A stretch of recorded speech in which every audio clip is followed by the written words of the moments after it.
Good morning, good morning, good morning. It is just you and me. We're here on social media, and unusually, we are on LinkedIn on a Monday morning. Can you believe it's already Monday, the 11th of December? Wherever you are, wherever you're seeing this, wherever you are linking in, then just pop it in the chat if there is a chat. If there isn't, then you are already in the room, and you can lift your hand and come on stage if that's what you would like. So we are live on LinkedIn. We are also on Twitter and StreamYard and YouTube. We are not on Instagram, and we're not on Facebook. Now, I'm going to explain why. So we're unusual this morning in that normally we are on Clubhouse, and no doubt there will be lots of people wondering about Clubhouse now, wondering where MJ's house is.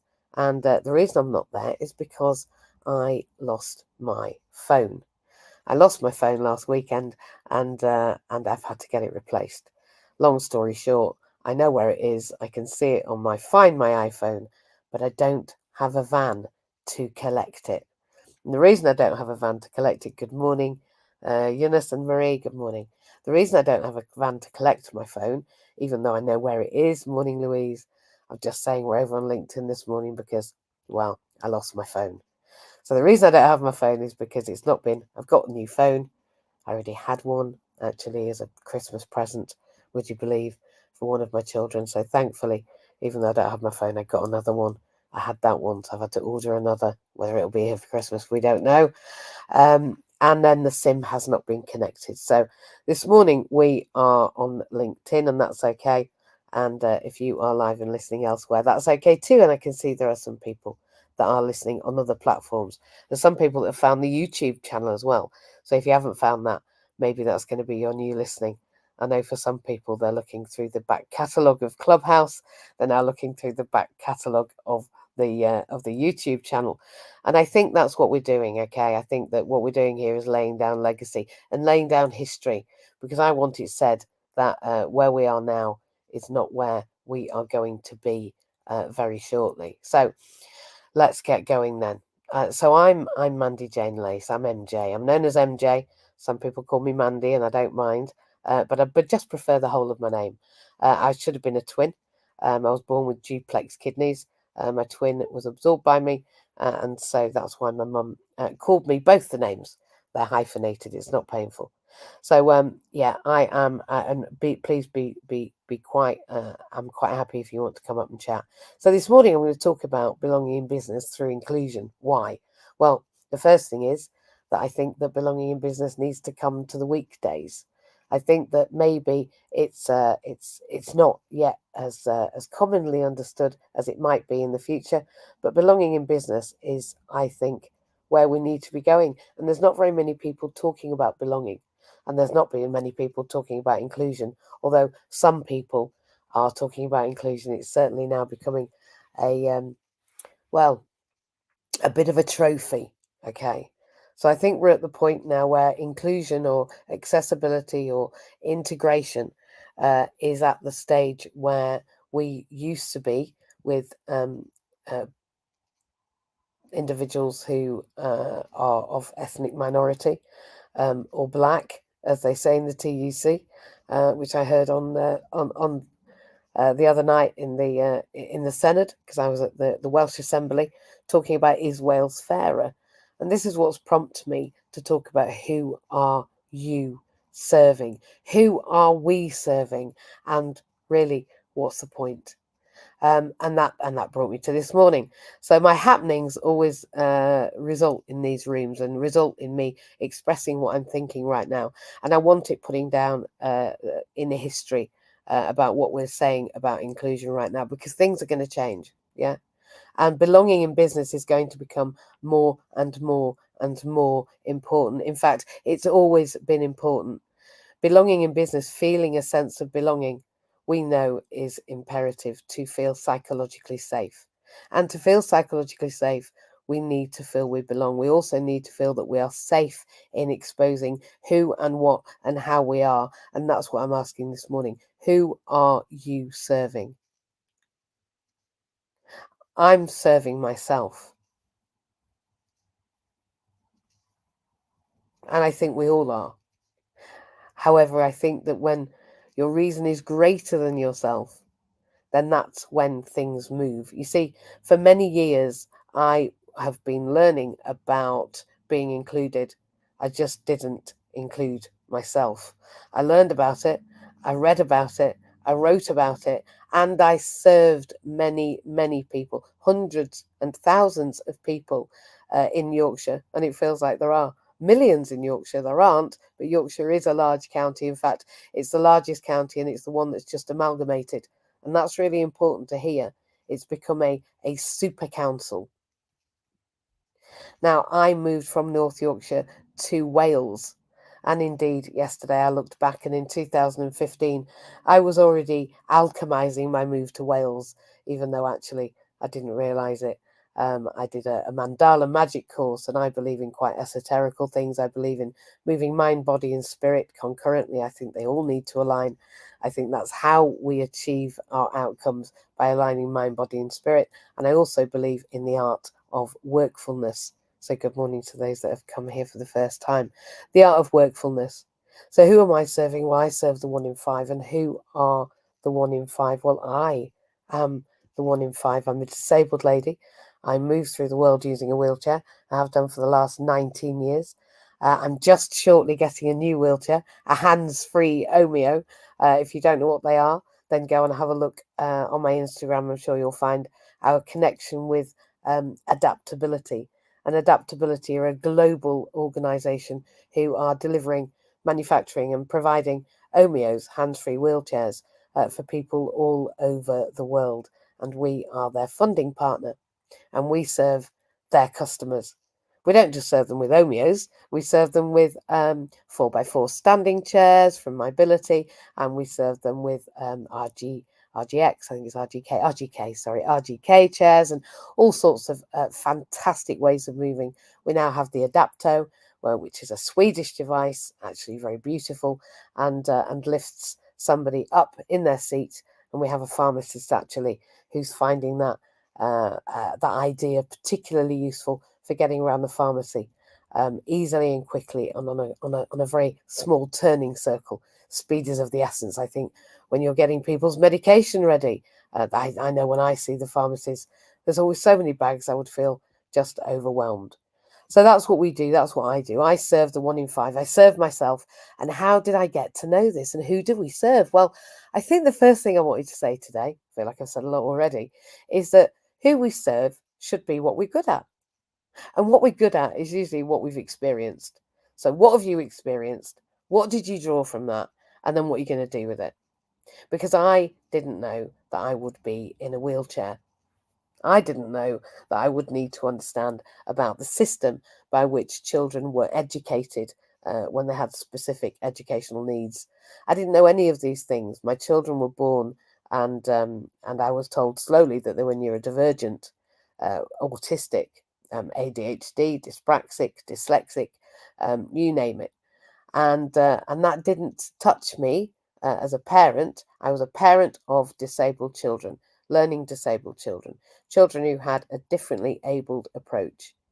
And then I was diagnosed many years later. Once all 3 of them were diagnosed, and I'd fostered a couple more that were also neurodivergent, then the question started to be asked why, when I'd been married twice, all of my children were neurodivergent. And I think we found out that that was the case. So I went and had my assessment, and it transpired that I am high functioning savant. I think we call it. The lady that created the IQ test was called Savant. That was her surname, and actually she beat the IQ test. I think she was the one that beat it. Can't remember, either she made it or she beat it, but she was called Savant, and that's why people that can learn systems and seem highly capable in certain streamline areas, sort of specific areas rather, are labelled as savant, and I was too. I'd managed to hide my autism through my ability to facade, or to chameleonize, or to attend to what people wanted me to be. I'm very good at that. And so I'd been able to hide behind that mask, if you like, or those ways of acting my way through life, still being myself, but having to adopt personas because I wanted to please people, I think. Anyway, all of those days are gone. And who do I serve? Well, I serve the 1 in 5 because 26.4 of us, I think, are currently disabled, be that physically or psychologically or emotionally, or intellectually, or in terms of our learning. And disability is deemed in the UK under the Disability Discrimination Act as being something that happens substantially to you, affects you on a day-to-day basis for longer than 6 months. So, in fact, pregnancy can be seen as a temporary disability. So disability is subjective, and it depends on your perspective, and it depends on how you move through the world. But I serve the 1 in 5, and why do I do that? Well, if you have seen the budget for the UK, the government made very loud, proud statements about checking benefit recipients' bank accounts, about getting disabled people back to work, about if they don't engage in workfulness, that actually they will be they will have sanctions applied to their money. And I just want to say right now, right here, that that's not okay. And that's not okay for a number of reasons. And the reason that one of them is that we need to create inclusion before we start asking people to take part in a life that they are not yet included in. I'm currently stuck in my apartment because my van is in for repair. And even though I can find that phone I talked about that I lost I find my iPhone, I know where that person's taken it, and I could drive there now. Not advisable, but I could. I don't have my vehicle, and I haven't had my vehicle for 2 weeks. And furthermore, I can't book a taxi in Wales. I can't book a wheelchair accessible vehicle. Now, most people don't believe me when I say that. They look at me as if I just said something that was, I don't know, foreign, something they don't understand, right? A language they can't speak or hear. But I cannot book a wheelchair accessible vehicle in Wales. Now, I run a corporate. I run Accessibility Partners, and I am founder of inclUSion, the charity. Accessibility Partners is serving the 1 in 5, and that's a lot of the UK. And for me to do that, for me to really engage in how inclusion is panning out in the UK, I have to engage in government processes. That means I have to go to the Senate, which is the Welsh Assembly. That's where government is devolved in Wales, and also on the 30th of December to the House of Lords again. Now, I can't get on the tube. I haven't got a van. I can't book a wheelchair taxi, and the trains are not accessible because when I go on them, I can't usually get on the toilet, or indeed, I've got to the point where I didn't get collected from the train on one occasion when I was going for a day's training, somewhere massive. I think it was Birmingham, it was. And I had to drive off the train. I didn't have to, but I chose to, in my 4x4 without a ramp in order that I didn't miss my appointment. So I drove off a train onto the platform. It's a good job that this 4x4 has good, it has actually a racing car seat. I'm not sure it's advisable, and I wouldn't suggest it to anybody else, but they didn't come with the ramp. And I was frightened in Birmingham. I was going to set off in a train, without getting to my training. And believe me, at that point, if I'd paid for training, I was definitely going to do it because I couldn't afford to do anything else. So why am I talking about belonging in business? Well, for belonging, we need to be psychologically safe. For us to achieve inclusion, we need first to access the built environment. That's at the very minimum. That's before we start talking about neurodivergence in the workplace or learning disability. And 95% of people with a learning disability have never worked. So we have a massive job on our hands. And I believe that until we talk about this and talk about the fact that the UK is not ready, it is not cooked yet, it has not dealt with any form of inclusion to the built environment yet, really holistically. And so, in that regard, it's very difficult for us to be out and proud. Although, let me say, as I said at the beginning, we do have that lip service, we do have that representation happening, and I'm not having a go at that because representation is the beginning. It's the first stage of engagement. It's the first step towards inclusion. So the fact that people are talking about it, the fact that they're posting about it, that we've got the disability top 100 list from the Shaw Trust, all seems a little bit lip service and a tiny bit front face. But do you know what? That's where we begin. we didn't always have black people in the workplace, or trans people, or gay people, and we couldn't be outwardly gay or trans. Or you have to be outwardly black, don't you? But you didn't used to be allowed into society, right? In fact, that's why we find that many people that came into this country, or whose parents came into this country in the 70s, are really very quite forceful. The children are very quite forceful, so are the parents, really quite go-getty, really quite determined, really quite demanding, really quite expressive. And there's a reason for that. It's because actually to get anywhere, they had to be.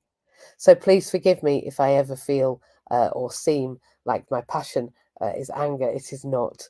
I am not angry. I've been living over half a century in this world, in a place where I'm not accepted or acceptable, one where I'm not included or the people aren't inclusive. When I get to a boardroom, nobody has moved the chair. There's never a space at the table ready for me when I get there, but there will be. And that's what we are doing. That's what we're doing here and now. So who are you serving? Well, the first thing I said today was I'm serving myself, and I am, because I am the 1 in 5. So who do you need to serve? And I think it's true. Somebody said to me today, perhaps we need to serve our community first. I maybe want to add a caveat to that I believe there are some communities that definitely need serving first because they've yet to have been served already. And equity can look like preferential treatment until equality is served. I'm going to say that again. Equity can look like preferential treatment until equality is served. You know, when people see people getting OMEOs and support assistance and taxis and help in the workplace, and maybe even, I don't know, a computer or a MacBook or an iPad or a phone or glasses. One of my blind, who was actually on Saturday, Trey, who was on in Belonging in Business on Saturday, he's getting the Orcam glasses, which means that he can, they're not glasses, like a camera, which means that when he's looking around the built environment, it will tell him what he's looking at. On a shelf, it will tell him what's on the shelf. If somebody approaches him and the camera knows that person, they will name it in his ear and say, you know, so and so is approaching you. So they have been funded, and that hopefully is going to improve his experience of moving through the world. Trey travels independently on trains, and he's totally blind from birth with cerebral palsy. And he's gone into business in this last year. So who are you serving? Well, I'm serving myself, but I am also serving the 1 in 5. And Traherne is an example of that, as are many of the people that are here already. And if you are an example of that, please feel free to raise your hand and come up and talk to me about it, because I think that accessibility partners inclusion need to work hand in hand, but we also need to work hand in hand with the government and the public, and indeed everybody who moves through the world, because when I am out, I really do need inclusion to move from people's head to their heart. When they're wondering whether it's okay for me not to be able to get that taxi, or whether they should worry about wheelchair accessible vehicles not being booked in Wales, or whether it's a concern to them that the workplaces are not ready for disabled people, or if indeed you even don't know about access to work. If you don't know those things, or you think you're an employer and you don't know those things, or you're an employee and you don't, actually, everybody needs to know these things, because inclusion is everybody. Let's face it. I was born with disabilities, and I've had the glorious position of being where I am now. I don't really have to worry about how things are going to change for me as I get older, because I've already got used to this. I know how hard it is when you can't move across the room. I know how it is to be differently abled. I understand pain. I experience fatigue. I've gone into hospital. I've had operations. I've been under anaesthetic, and I've been in recovery. I have accessed care and support in my home. I have got personal nursing 24 hours a day. When I came from being intubated during COVID, I died. I went into hospital and I was intubated for 19 weeks.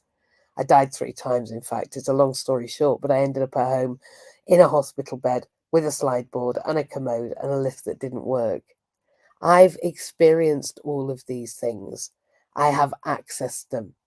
I haven't just accessed them for me, I've accessed them for people, my clients, my friends, my family, and the community. And now I am serving the whole of the community, the whole of the 26.4%. I'm sure that changes daily. Percent of people that are born with or experience or require a disability, a difference, or become mentally unwell. And let's face it, who doesn't that include? Because I'd like to meet them. And if anybody here doesn't experience or has never experienced any of that, please raise your hand and come and tell me, because I think you have a charmed life and one which we should know how to access. But for those that don't, and we're just approaching 20 past 6, we're not going to be talking for the whole of the morning, but I do want to just get into some real nitty gritty of what we need to talk about, because we've only just got started. That I understand those processes, but I wonder whether you do. And whether, if a member of your family experienced disability, whether you would understand what to do. And if you don't, then you need us. That's what I think. I think that if you are working, you're disabled, you need to get in touch with accessibility partners, because the Access to Work programme, although it is, I believe, fair and equitable in some regards, in terms of the fact that people are entitled to apply for, this does not mean the grant is automatically given, apply for help and support to access the workplace. And that's whether you work an hour a week, earned an hour a week, you've got to be earning an hour a week in the UK, over the age of 16, have a disability, and have some difficulty in accessing the workplace. They're the criteria. A UK taxpayer. If you want to be self-employed, you've got to have a UTR. That's a unique tax reference number. We can help you do that. And we help individuals move into this journey, onto this journey from the get-go. And believe me, you need us from the get-go. For those that don't, for those that choose to bob off on their own, that's great. Please go ahead. But let me say, it can be very difficult to access, even when you have been given an award. So I would suggest that you get somebody that's been through it, that's grown through it, that knows through it, and that has served many, many, many thousands of people through this process, because it's a process that's consistently evolving. And it's evolving right now.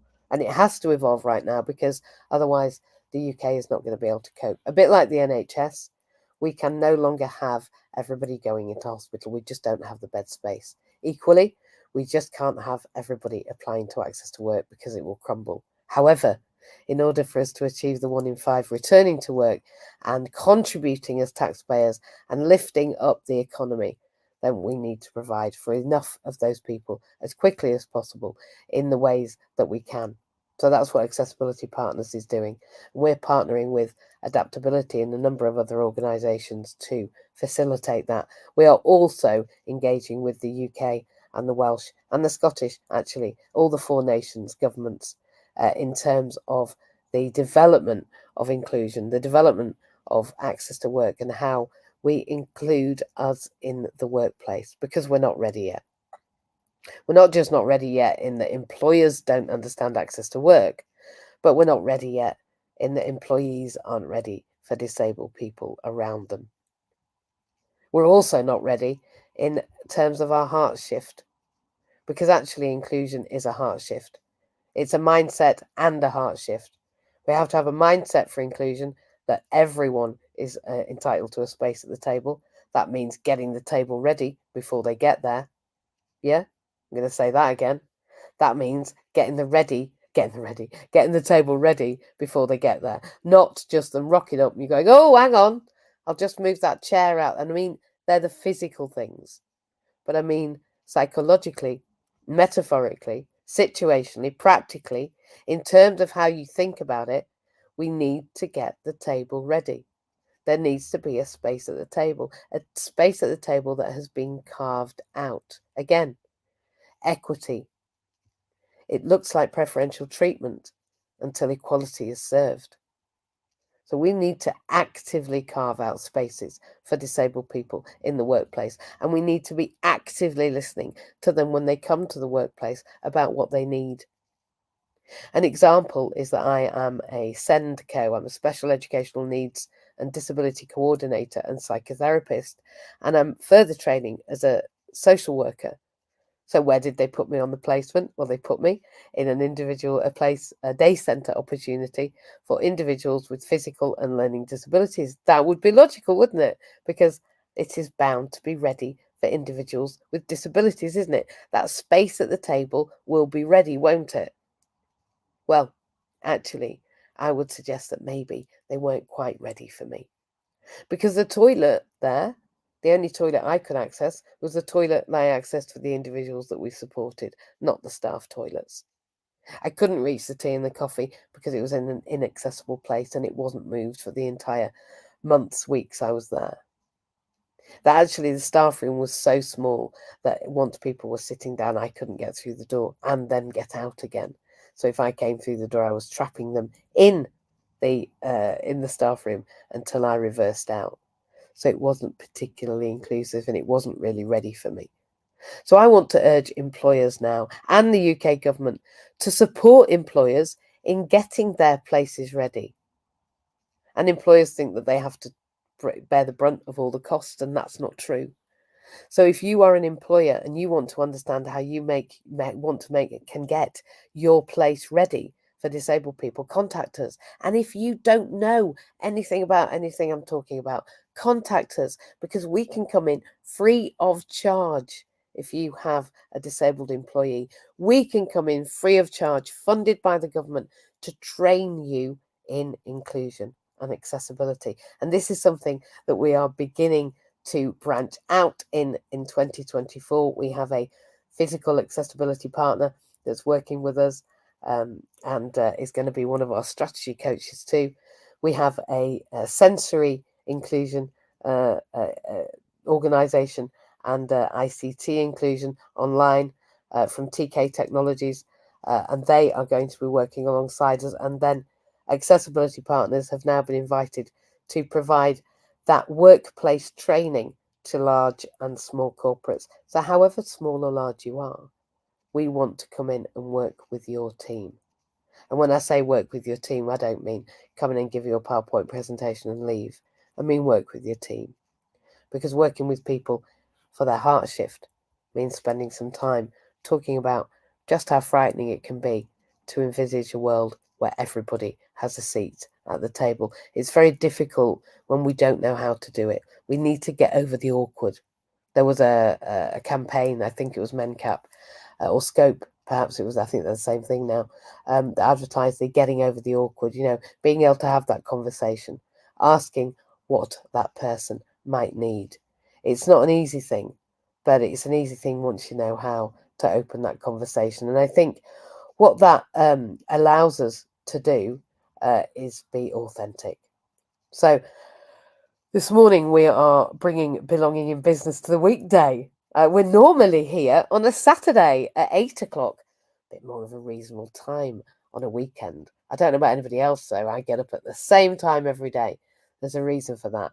I believe that I need to be consistent in order to get done what I need doing. Consistency is king. But we are here on Monday morning in Belonging in Business through Inclusion at 6 o'clock we began. And maybe we will do that next Monday. I don't know. Come and find out. If you don't know what I'm doing, have a look on my Instagram. Go and have a look on there and follow me around. I'm on Facebook. We're on Twitter. We've got a YouTube channel. We're on StreamYard. If you understand what StreamYard is, my earrings just dropped out on StreamYard. I'm popping it back in live on StreamYard. You see, doesn't matter what happens. We can handle anything here. So if you want to know anything about me, go and have a look at the YouTube channel and listen back to the back catalogue. It's not slick and it isn't professional, but it is me. And as I develop in this space, no doubt I will become more slick and professional as I go on. I think it's just it's a happening, isn't it? It's what happens. It's the result of getting better. Practice makes progress. And that's all we want for inclusion. I don't want a solution. If I had a solution, I wouldn't have a job, right? If inclusion suddenly happens, if we suddenly have this global pandemic worldwide, which it won't be long, if this happens just today, what would I do for a living? I'd have to change, wouldn't I? I'd have to pivot. So let's not have inclusion too quickly because, I have a job to do. But given that that's an enormous job, we're not going to. For those of you online, I was just looking now, I have the GoFundMe scrolling along the bottom of the screen. And the reason for that is because I'm going to talk about the fact that this shift from the head to the heart, and this movement towards inclusion and learning one step towards inclusion, just one step towards serving the 1 in 5, is actually all we want. That's actually all we want. And the GoFundMe, which is scrolling along the bottom of the screen right now, is my efforts towards making those changes happen. Because for those that haven't heard from me before or been here before, I serve the 1 in 5 through the Access to Work programme. The problem with the Access to Work programme in the UK is that for those that apply, if they're self-employed and they don't make what we call the minimum income guarantee, or the lower earning limit of just shy of 7,000, that's turnover, that's bringing it in, not profit. Just if they don't bring in 7k in that first year, then Access to Work can't continue. And the problem with that, and I'm sure you're aware, is that in business, it's not always easy in that first year to bring enough money in anyway, let alone if the government department for helping you get to work hasn't yet arrived. Now, Accessibility Partners, thankfully, is there from the get-go, from day one. From day one of application, we don't expect anyone to do anything on their own. Let's face it, if we're talking about inclusion, you probably haven't got much of a Scooby. And if you haven't, you're better off coming to us. So we help people from the get-go apply for their self-employment, their UTR, their self-employed status, but then Access to Work don't turn up for at least 4 months. And this is the government provider that says, right, how can we help you? What do you need? Let's give you an assessment. They put something called Maximus, which is their assessment service, one of them, very new. There's a few others, there's Reed, but we work with all of them. We will support you through those assessments. We don't expect those to happen on your own in order for you to be that assessor to decide what they feel with you would be useful for the workplace to help you overcome the effects of your disability. And that can be our strategy coping support. It can be coaching. It can be a support assistant. It can be training that workplace in inclusion. It can be equipment. It can be travel. It can be taxis. It can be all sorts of things, all manner of things, and they are individual to that person. But accessing it on your own isn't easy, and understanding what's available isn't easy, and nobody tells you. Believe me, when you contact Access to Work, they don't tell you what's available. God forbid. But we do. We prepare you from the date of application, and like I say, they're taking between 12 and 16 weeks. And we work with you free at point of delivery, so it costs you nothing. Do not fear. When you contact us, you don't have to pay us. And I think that's a unique selling point, right? And then we help you through that process until the point that Access to Work comes, and then we really get going. We don't let go. We hold on for as long as you need us to, and often that's a lifetime affair. Because just as you get one award, if you do well and you carry on working and maybe you're promoted or you change jobs or your business grows, then you can apply when there's a change of circumstance for those things to be assessed again. It's a long, long and arduous journey. I am not going to paint this as something like Christmas coming early, because it's not. Some of our clients have been working with us nearly 2 years. In fact, one of our initial clients after COVID passed away before their Access to Work was actually paid. And I was at their funeral when I was receiving a phone call about receiving live signatures from them. So never let it be said that Access to Work come in a timely manner, even when they're told that somebody's going to pass away. They can't move things quicker. We were there, though, at point of delivery from the get-go for 15 months for that person before they passed over. And I am so grateful that we decided to go first. I am so grateful that Accessibility Partners became that one-stop shop, the one quote provider, the provider of delivery being free at point of delivery to everybody that applies with us. I'm glad we took that step. I'm glad we made that move. I'm glad we put our money where our mouth is. I'm glad we put our service where our suggestion is, where my purpose is the 1 in 5. My service came first and my income came later. I think that's very powerful, and I think it's very important, because who are you serving and what is service? Well, service for me is first what? Serving your tribe. Who is your tribe? Who are you? And how are you? Where are you? And where, more importantly, are you going? I'm going to the House of Lords. I'm going to the Senate, and I'm going to deliver worldwide to leaders when they want to understand why inclusion is their agenda and why it's everybody's agenda, and why just the act of getting ready is inclusion itself. You don't have to have a disabled employee, and you're not going to get one unless you get ready. And actually, it isn't about whether you've got a lift. It isn't about whether you've got a ramp, although they're important. And I can get you one. Please do get in contact if you want your building assessing and you want to know what goods and equipment you need to make it accessible, because we now have a Philipper, not the one that's here, I don't believe, but we now have a Philipper that can do that. That's our other Philipper. We have 2 Philippers. We are double Philippered. And you should be too. You should be inclusive, and you should definitely get double Philippers, because they're very important. Philippa and I, the other Philippa, just to get confusing, are going to be dancing in our Romeos. And in fact, I think you'll find Philippa on social media shortly, already dancing in her Romeo, because she's got a Romeo before I have. I'm not worried about that though. My Romeo is on the way. And in fact, watch this space, because in the next 2 weeks, an Romeo will be arriving in my midst. And it's a trainer Romeo. So I will be rocking up in the new year to all of these built environments in my new Omeo, in order that we can help you understand what's available for you as an employer. And if you don't employ somebody yet that has a disability, have a think about it. How are you going to recruit? How are you going to articulate the fact that you are happy for the 1 in 5 to apply? Are you a disability confident employer? Not that I think that means anything, to be honest. I think an inclusive employer is a completely different state of affairs. And I think that inclusion, going from a mindset to a heart shift, is absolutely what we need. In fact, in social work, we talk about the head, the heart, and the hands of social work.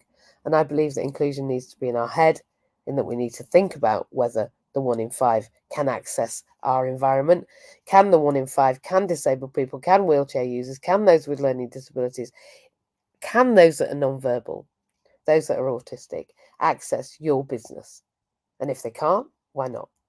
And what do you need to mean that they can? And then a heart shift. Do you truly believe that everybody deserves workfulness? We know that workfulness is a protective characteristic, just like family, just like church, just like religion, just like spirituality, just like having a mission greater than you. We know that workfulness gives people a reason for living, a raison d'etre, a purpose, a thing. What do people say? What do you do? How do you do? How do you do? What they mean is, what do you do? How do you do? What do you do?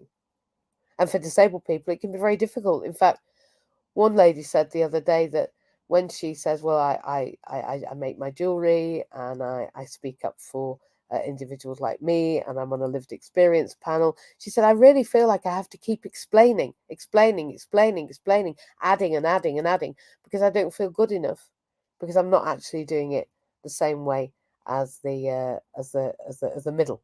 You know, I've not got a 9 to 5, Monday to Friday office desk job.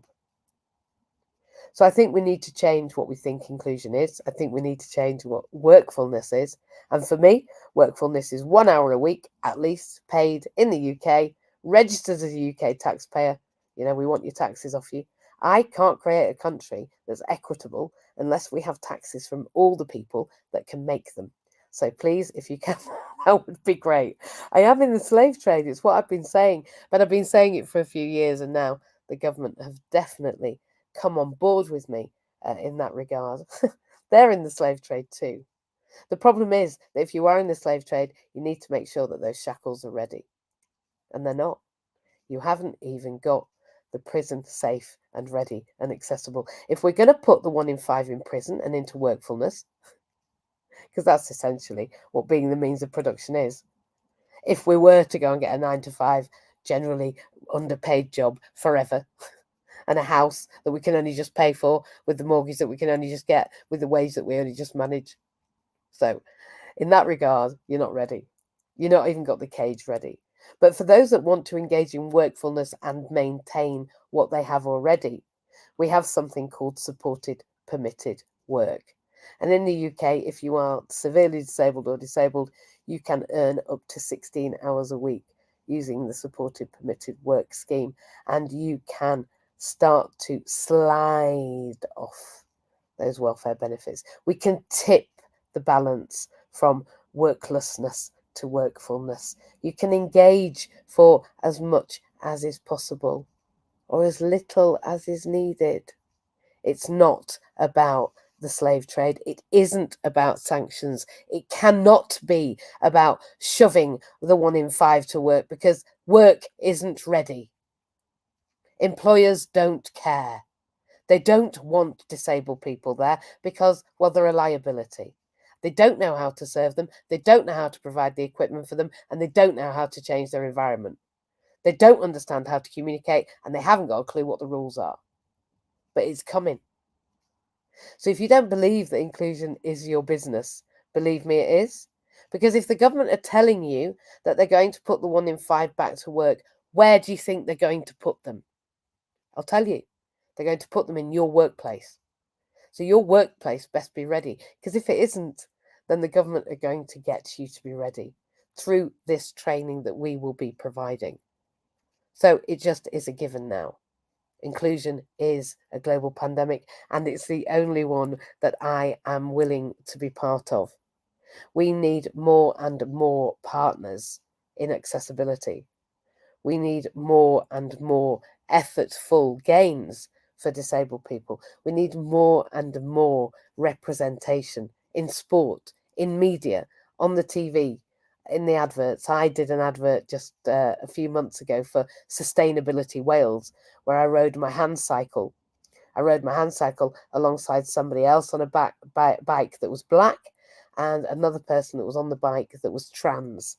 Sustainability Wales really knew that they had to start getting that representation front and centre. It is the first stage of engagement. And this is your first stage of engagement. I'm so proud that you're here. I'm so grateful that you took this time. I'm so honoured that on this Monday morning, the 11th of December, for nearly an hour, you have listened to my dulcet tones talk about how you are serving and who you are serving. Let's talk about you. Let's talk about you. Who are you serving?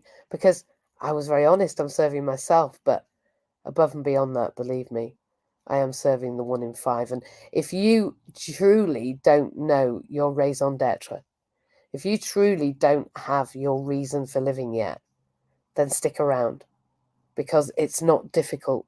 It's about moving inside. I think we look externally for houses and boats and partners and things and stuff, and even inclusion, even get me on the tube. But the truth is, for me to be included, for me to serve myself, it's really an inside job.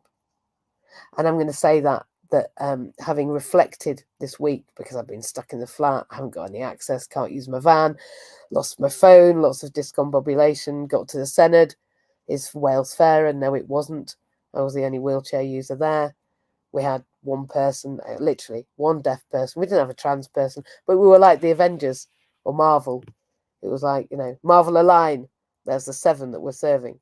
And the rest of them were white, middle class, and male, some female, but not as many, of course. But in Wales, at the Senedd, they are starting, I think, a bit of a lip service, a bit like inclusion, but it's a beginning. A board that is named Voice. Or in Welsh, that's L-A-I-S, which I think is Hace, I think. But it sounds like Lace, and my name's Mandy Jane Lace. And when I got to the Is Wales Fairer, the gentleman that's creating that board asked me if I would be willing to share my experiences and perhaps represent individuals with lived experience on that board. And we are beginning a lived experience participation board in Wales as well, as part of the British Association of Social Workers. And on Tuesday, when I was at the Senedd, flanked either side of me was the BASWA director for Wales and the BASWA director for England, who I work with. And I've just been writing in relation to one of their articles for university about the mental health provision in the UK. And for those who don't know as well, Access to Work also have a mental health provision. So if you don't have a physical disability or a learning difference, or anything else, but you do have a mental health problem or challenge, or you're under a great deal of stress at work, then apply to Access to Work, because the mental health provision actually is a vocational rehabilitation worker from Maximus who will work with you in a CBT way every week to help you remain or retrain or access different workfulness. And I think it's a game changer. I think that any kind of engagement in self is really important if you're struggling at work. So in that regard, if that's the only thing that you need from Access to Work, then we can help you do that and access your strategy coping support to do that at the same time. So yeah, it's all about you. It has to be about you, because if you're not looking after your own mental well-being, or you are not looking towards the future when perhaps inclusion might be your agenda, then maybe you are not serving yourself as you should. I would go and look at our back catalogue. I would go and start learning about how we create society as an inclusive practice. I think that serving the 1 in 5 is a fantastic reason for being. And I think that we need all the help that we can get. I think the government's proposals actually are along the lines of, we'll put all the disabled people back to work and we'll get all the disabled people to look after them whilst they go back to work. So if all the disabled people are employed by all the disabled people, then we won't have to worry about them. The issue with that, of course, is that actually it just won't work. We need everybody to be inclusive. Otherwise, there is consistent and continual segregation. And that means that we don't create inclusion by design. And inclusion by design is a prerequisite of an inclusive society. So when we're talking about education, engineering courses, builders, all of those architects, then inclusion by design has to be a given. And it's certainly something that we are, again, working with the UK government, because as a SENDCO, as a Special Educational Needs and Disability Coordinator, then school is my agenda and education is the way forward for the 1 in 5, because when we include them, us, in education, when we are seen and valued and heard in a learning capacity, then that moves on to university. And I've worked with UK universities as well. The first university I worked in, the University of Hull, I was told to go and apply somewhere else. Students were in fact told to go and apply for somewhere else when they applied for the University of Hull Scarborough, because the campus was so inaccessible. That's changing. It is. So once university is fixed and includes disabled people, then the workplace also can. And if you don't know about how to access that in the UK, please give us a shout. And for anyone that's listening in from abroad, we have been also approached, and we're communicating with countries like Somalia, who are very much not anywhere we are yet. They have just created disabled students, but they've yet to create a disabled workplace or any jobs for those individuals. And pretty much that's how it's been for me. I've been working in higher education for the last 25 years, and it has been an eye-opener to me to see how many graduates haven't been able to get work once they do. But that is changing. There are places like Unlimited, that is a third sector organisation that helps people move into workfulness and into business, actually. But the place to start, definitely, before we go for all those other funds, is Accessibility Partners. And we take a holistic view. So we like to work with people where they're at, wherever they are. You'll have a first meeting with us. Like I say, it costs you nothing. You can book in, and we will see you on Zoom, have a little chat for half an hour, and then, then the rest is history. We'll help you through the application, right through to the award. We hand hold you through any assessments, and we wait until they have signed on the dotted line and sent you an award letter. And then even then, we've only just got started because we help you carry out that award letter, draw down that support, and in fact get that as part of your workful practice. One of my clients just on Saturday had gone in and spoken with Access to Work after the award, and then they'd reneged. It can be very difficult and very challenging, and it shouldn't be, but we are here to do that with you and for you, and we are paid by the government to do that, so it doesn't cost you anything. We are coming up to the last 10 minutes, and I'm going to take a break because we have 10 minutes before we are live again, would you believe, on social media with Pete Cohen in his Mindset Monday. And Pete is my coach. I was talking to another of my coaches, Dale Wyatt, last night and this morning about how we work together. And I work with a lady called Jilly Wotton as well, who is just an amazing practitioner of human givens. I'm supported by Rebecca as well, who is my mentor for university. I believe that it starts with you. Inclusion begins with going inside, with setting up your non-negotiables, for working out how you're going to move through the world, and then working out what you want to achieve and then how to achieve it. For me, it had to start with me. I cannot say to my comrades, look, let's just all go out to work if they're too tired, too fatigued, too inflamed, too medicated, or too unwell to feel that they can even take a step towards that. I believe that we have some control over our well-being. And even though I have multiple organ failure and I died during COVID, I have stage 4 endometriosis, rheumatoid and osteoarthritis, duplex kidneys, and a bowel that's been resected so many times. We're surprised I don't have a colostomy bag yet. I'm very grateful that I don't. And Ehlers-Danlos syndrome, which means my connective tissue is differently made, and indeed I have a heart condition to boot.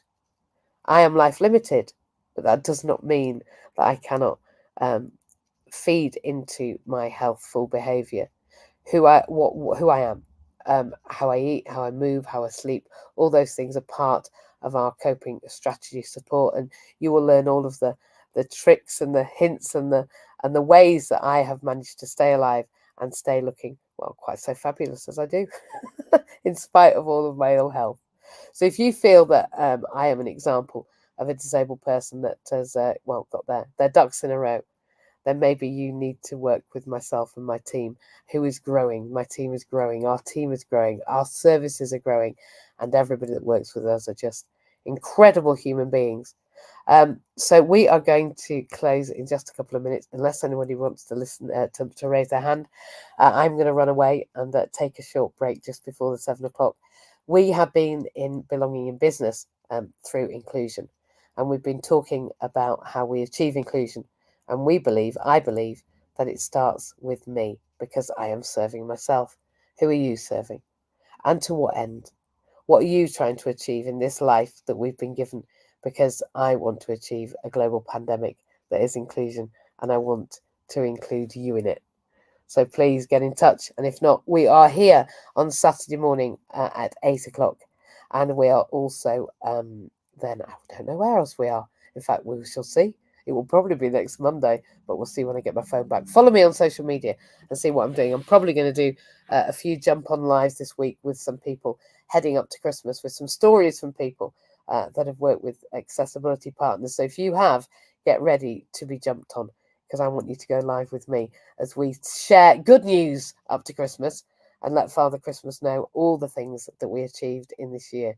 We intended to create 100 disabled entrepreneurs. We smashed that target out of the ballpark. But what we need to do now is fund that first disabled entrepreneur, and I'm pointing at the GoFundMe. We are just shy. We need £10,000 to provide that person their minimum income guarantee, and then their coaching up until Access to Work comes. And I can't wait until Access to Work comes and me say, we've already made the minimum income guarantee and you've not even arrived at the table. Please help me do that. We're going to create 100 more after that, and then 1,000 more, and then 1 million.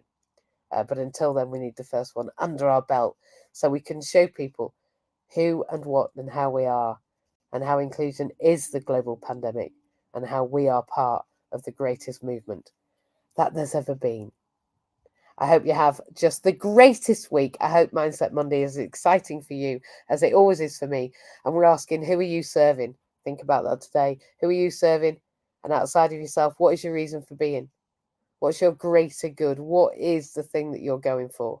And what's the first step today in achieving, including yourself in your agenda? I've been Mandy Jane. You've been here listening live in Belonging in Business, and you are fantabulous. You are without a doubt the greatest crowd I have ever experienced. This morning has been amazing, and I care very much about each and every one of you. Please get in touch if you need to, and if not, we'll see you on Saturday at 8 o'clock. And for those on replay, we'll see you on Saturday at 8 o'clock. Have a good day, week, month. Bye.